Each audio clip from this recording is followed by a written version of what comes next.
Hi, welcome back. So, every week on this channel, we watch behavior because behavior leaves clues.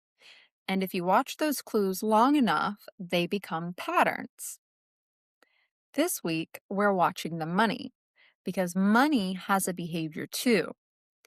Every time one of these companies announces another massive AI investment, billions of dollars starts moving. But here's what caught my attention. Much of that money ends up flowing right back to the same company that invested it to begin with. You see, the money barely leaves the same room that it started in. Think about that. Not the chatbots, not the race to build smarter AI, not whether machines replace people, the money. Because money tells us stories if you're willing to follow it. Hundreds of billions of dollars are moving right now as we speak into computer chips, giant data centers, into power plants, into government contracts. And somehow the same names keep appearing again and again. This week, we're going to ask a few simple questions. Who's writing the checks? Where is all that money actually going? And what does its behavior tell us about where it's really headed? Let's watch the behavior. Before we talk about the companies, I want to show you something because once you see it, you're going to notice it everywhere. In the graphic, we have invest, spend, and back to the same hands. Think of it like a dog that's having a good old time chasing its tail, right? So here's the behavior. A company raises billions of dollars. That's nothing unusual. Then it spends a large part of that money buying computer chips, renting computing power, building massive data centers. Still, that's nothing unusual. But let's keep watching because this is where the pattern begins. A surprising amount of that money goes right back to the same company that invested it in the first place. The money doesn't really leave the room, you see, it just changes seats. Think of a kitchen table or an office table, conference room table, with chairs around it, circular or even oval if you like. And think of the people sitting around it. Now, the people sitting around it, it's these companies. Well, the money in the room is just getting passed around company to company. Economists have a name for this. It's called circular financing. Now, you don't need to remember that term. You just need to remember the behavior, the circular. The money keeps coming back to the same handful of companies. Think about that conference room table and all the players are at the table and the money just keeps circling around. So one of the things that we do on this channel is ask questions. Why? Who's benefiting? What patterns keep repeating? Because once we start asking those questions, you begin to see the world differently. And this story is just getting started. So let's keep watching the behavior. At first, nothing seems unusual. One company raises billions of dollars, then another, then another. It's just another headline, just another investment. But after a while, something starts to feel familiar. The same names keep showing up again and again and again. Whenever I see behavior repeating, I stop looking at the headlines, I stop worrying about what social media is saying, and I start asking questions. Why do the same companies keep showing up? What am I missing? Is this all just a coincidence or is there a pattern? So let's meet the companies. We have Microsoft. They invested billions in OpenAI. They also provide much of the computing power that OpenAI depends on. Then we have Amazon. Amazon invested billions into Anthropic. It also provides much of the computing power that Anthropic depends on. Then we have Google. Google also invested in Anthropic while building its own competing AI. Then we have NVIDIA. They build the advanced computer chips that nearly every major AI company needs, and it also invests in many of those same companies. Next, we have SoftBank. It's one of the world's largest investors, helping finance many of the massive AI projects that are now being built. And those aren't the only ones. Some of the money comes from large investment firms. Some comes from investment funds owned by foreign governments, different investors, different companies. But let's get back to the behavior. See, Microsoft invests, then sells the computing power.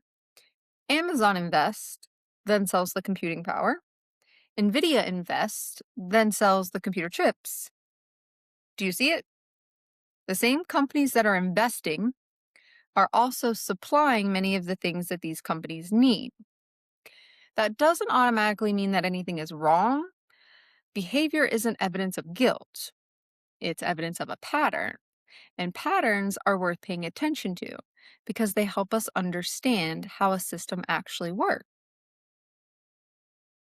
Now, the loop again: invest, spend, back to the same hands. So now watch it happen. AI company raises billions of dollars. Then it spends a large part of that money buying computer chips, renting computing power, building massive data centers. Who gets paid? Well, very often, the same companies that invest in the first place. The money doesn't really leave the room, it just changes seats. Now, let me ask you something. If billions of dollars keep moving around inside the same small circle, what happens outside of that circle? Who eventually pays for all of this? Don't answer that yet, because later in this episode, that question gets a lot closer to home than you might expect. One thing that we've learned on this channel is that behavior leaves clues, and this behavior is telling us something. Money isn't just moving from one company to another, it's moving in circles.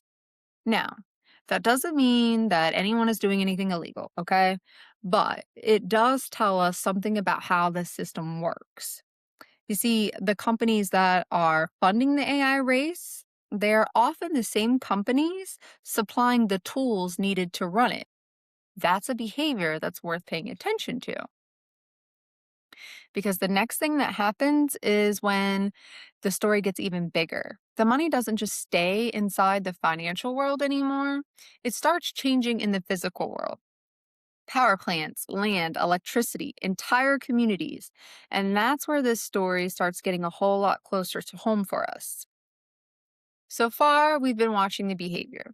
Now, let's look at the numbers because sometimes the numbers tell a story all by themselves. When I first saw these, I honestly thought they couldn't be right. So I checked them again, and did some internet research, and it seems that they are. You see, OpenAI, the company behind ChatGPT, they raised $122 billion. And investors now believe that it's worth about $852 billion. Pocket change, right? Well, then there's Anthropic. You've probably heard of Claude. That's their AI. You see, Anthropic raised $65 billion, and investors are now saying that it's worth $965 billion. Again, pocket change, right? Think about that. A company that most people haven't even heard of is now considered more valuable than OpenAI. And then there's this Elon Musk's AI company. Well, it's his rocket company mixed together. Investors value it roughly at $1.25 trillion. Again, more pocket change. Read those numbers again, okay? That's hundreds of billions, nearly a trillion, and then more than a trillion. These aren't normal business startup numbers anymore. Something has changed. I mean, I know I'm poor, but I can't possibly be so poor that this is what it takes for a startup, right? Whenever behavior changes, I start asking why. And this next one caught me completely off guard. One of the biggest AI companies in the world, well, it doesn't exist anymore. That's not because it failed, but because it merged. You see, Elon Musk took his AI company, which was XAI, and he combined that with SpaceX. Today, it's one company, SpaceXAI. Now, think about that: an AI company and a rocket company becoming the same business. Those sound completely unrelated. One builds software, the other launches rockets. So, why merge them? But because behavior tells us something, what are we noticing? The lines between industries are starting to disappear. AI companies are becoming infrastructure companies. Infrastructure companies are becoming AI companies. The old categories of industry, they just don't fit anymore. And that's the clue. You see, when businesses start changing their shape, it's usually because the world around them is changing too. Software company, a chip company, a cloud company, a rocket company. Different businesses, but increasingly the same circle. Watch the behavior. These aren't startups anymore, they're becoming something else. For years, people talked about AI like it was just software: a smarter chatbot, a better search engine, a new app. But watch the behavior. These companies aren't spending their money like software companies. They're buying computer chips, building giant data centers. They're signing massive power contracts. They're acquiring land. They're building electrical infrastructure. Think about your local electric company or your water company. Those are things communities depend on every single day. Well, that's what these AI companies are starting to become: something that our communities and our world depends on every single day. And it's not because they're selling electricity, but because they can't build AI without the physical system that makes AI possible. And that's the part that most people never see. The chatbot is the tip of the iceberg. Underneath of it are billions of dollars worth of buildings, power systems, computer chips, and infrastructure. Which brings us to our next behavior: something nobody expected. AI companies are starting to build their own power plant. You see, up until now, we've been talking about money, but money really is only part of the story, because eventually that money has to become something real: buildings, computer chips, land, electricity. And that's where this story changes. You see, global data center electricity use by 2030 is projected to be more than double today's demands. Think about that. Every question we ask AI, every picture it creates, every answer it gives has to come from a giant building full of computers. Those buildings need an incredible amount of electricity. In fact, a single rack of the newest AI computers can use about as much electricity as around 100 homes. Now, imagine thousands of those racks inside one building, then hundreds of buildings. Companies like Amazon, Google, Microsoft, and Meta are expected to spend almost $750 billion in a single year, just building everything that the AI needs to run. Not just software, the buildings, the computer chips, the power systems, everything. That's not the kind of money companies usually spend. That's the kind of money like entire countries spend. And eventually, these AI companies, they all ran into the same problem. There wasn't enough electricity. At first, the money paid for AI. And now it's paying for power plants. It's the same investors at the table, the same companies, just a much bigger circle. Here's another thing that surprised me. When one of these giant AI companies wants to build a new data center, they can't just plug into the electric grid. Sometimes they have to wait years, 4, 5, sometimes even 10 years. But these companies don't want to wait. So they did something a lot of people never expected. They started building their own power plants. Think about that. Not software, power plants. People expected AI companies to write computer code, not generate electricity.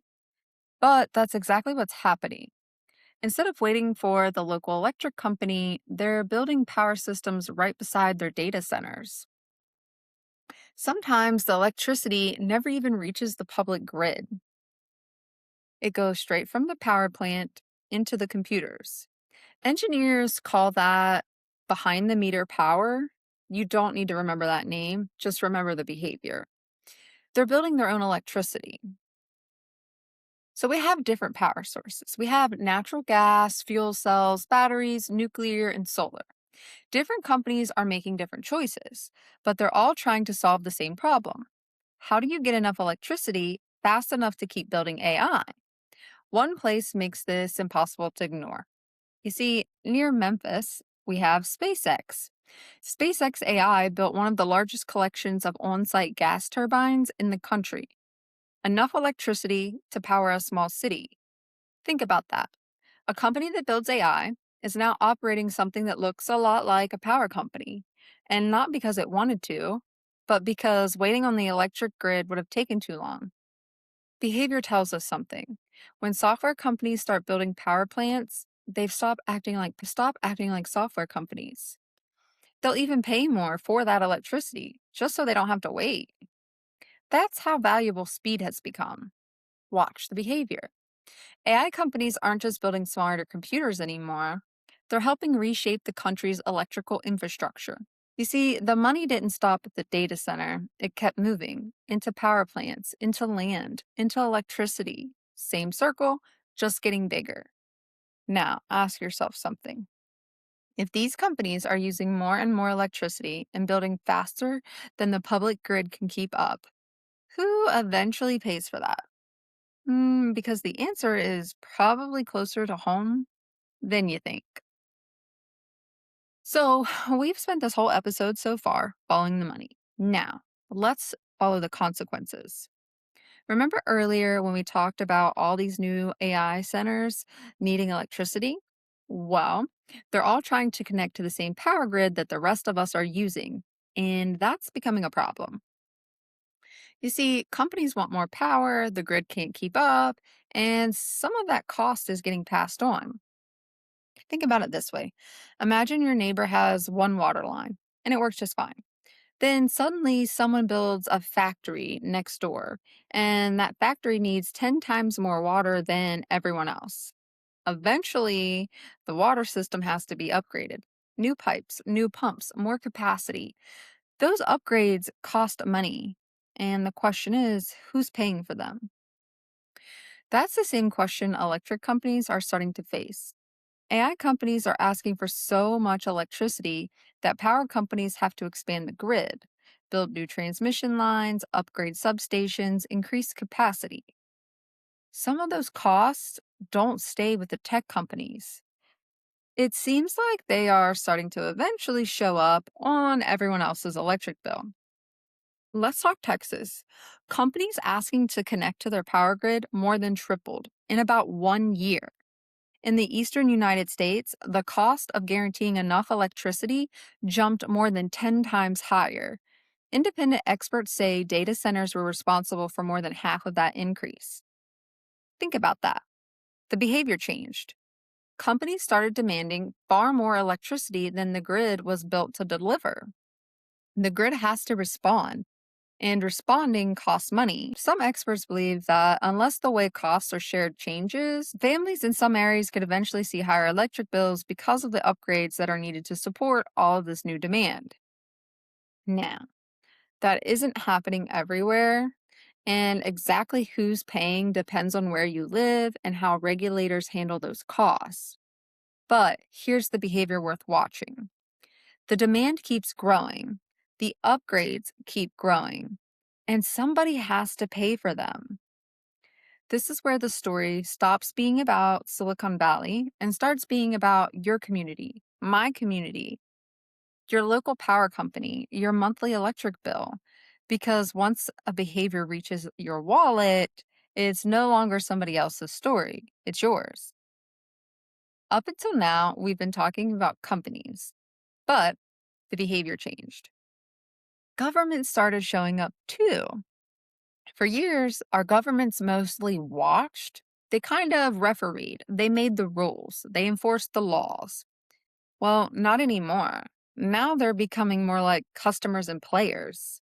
They're investing money. They're helping build AI. You see, the government and AI companies and defense companies are all connected together. Think about that. The people writing the rules and determining our laws are also becoming some of the biggest customers. Here in the United States, government agencies are paying companies to build technology for national defense and intelligence. In return, those companies get access to secure government environments where they can develop and test some of their most advanced systems. And it isn't just happening here. Countries around the world are doing the same thing. Why? Well, because no country wants to depend on another country for technology that is this important. Imagine if America depended on another country for all of its electricity, or every single military radio, or every satellite. Most governments would never accept that. Well, now they're saying the same thing about AI, and they want their own technology, their own computing power, their own control. Behavior tells us something. When governments stop acting like referees and start acting like the players, they're telling us that AI is becoming our infrastructure and critical to our future. Here's another behavior worth watching. The same AI that helps customer service answer questions, the same one that's opening your phone, the same one that can help the military analyze satellite images, it's the same technology, but it's doing two completely different jobs. Engineers have a name for this. It's called dual use. Again, you don't have to remember this term. Just remember the idea. It's the same technology that's used in two very different ways. That's why the governments care so much about who builds it, who owns it, and who gets access to it. Because when a government invests in AI, it's not just buying software, it's helping decide which companies grow and which technologies are becoming the standard and which capabilities stay under tighter control.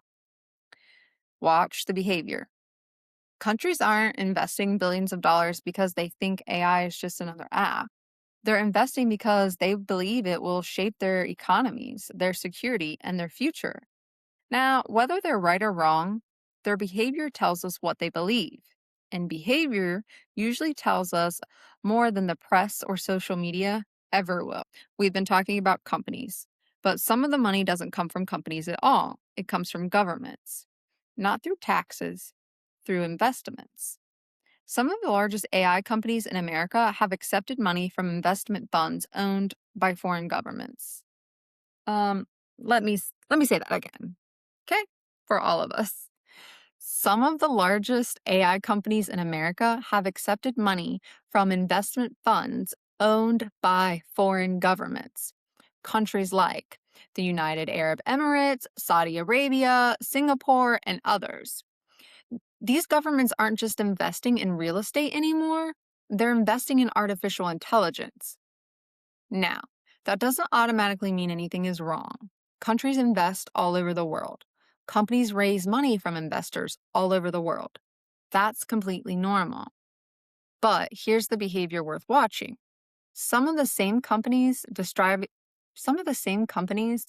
AI as critical to democracy are also accepting investments from governments that aren't democracies. That doesn't answer the question, it raises one. What happens when money comes with a long term relationship?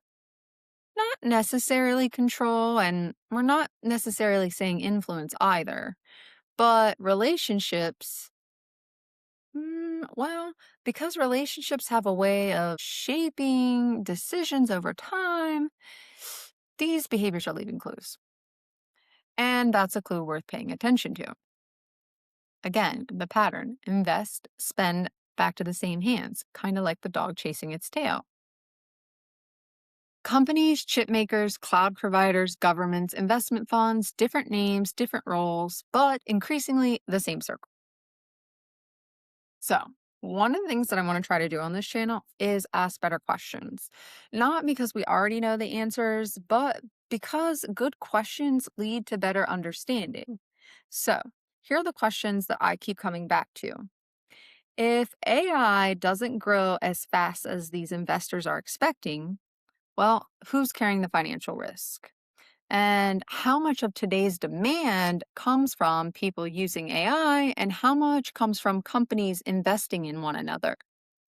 How much public money through tax incentives, power infrastructure, or faster approvals is helping to make all of this possible? Where's the line between government supporting innovation and government shaping the market? Notice something? Those aren't accusations, they are questions. Questions that anyone can ask because the information is already public. Company filings, government reports, lobbying disclosures, public records, it's all there. Nobody's hiding the information. I mean, it kind of feels like it. It's definitely not getting promoted and it's definitely not being put on blast by all the reporters. It's a challenge to find it. It does exist. So, our challenge is that it's scattered across thousands of pages. Our job is to help connect the dots because once you start watching the behavior and asking better questions, the patterns become easier to see. So, what does all this behavior actually tell us?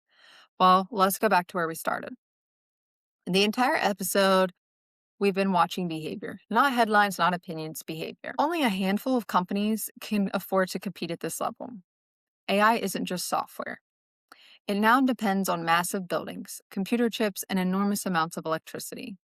Governments are now players. They're no longer just writing the rules, they're playing the game. They're helping shape the future of AI.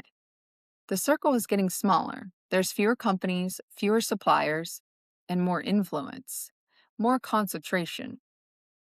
None of that tells us whether AI is good or bad. This behavior doesn't answer questions like that. What it does tell us is where power is concentrating. It tells us who's making the big decisions, and it's telling us what they believe that the future is going to require. Because behavior always reveals priorities. Most people experience AI through a chatbot, a search engine, the unlock feature on their phone, an app on their phone, and that's understandable. Those are the parts that we can see. But underneath that is something much bigger. There's power plants, there's data centers, there's computer chips, government contracts. There's billions of dollars moving around the world. Entire industries are overlapping. Remember what we've been doing this entire episode.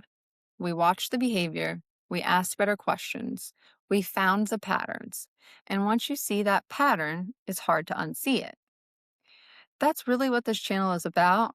Not telling you what to think, not chasing the headlines, and I'm not trying to convince you of anything.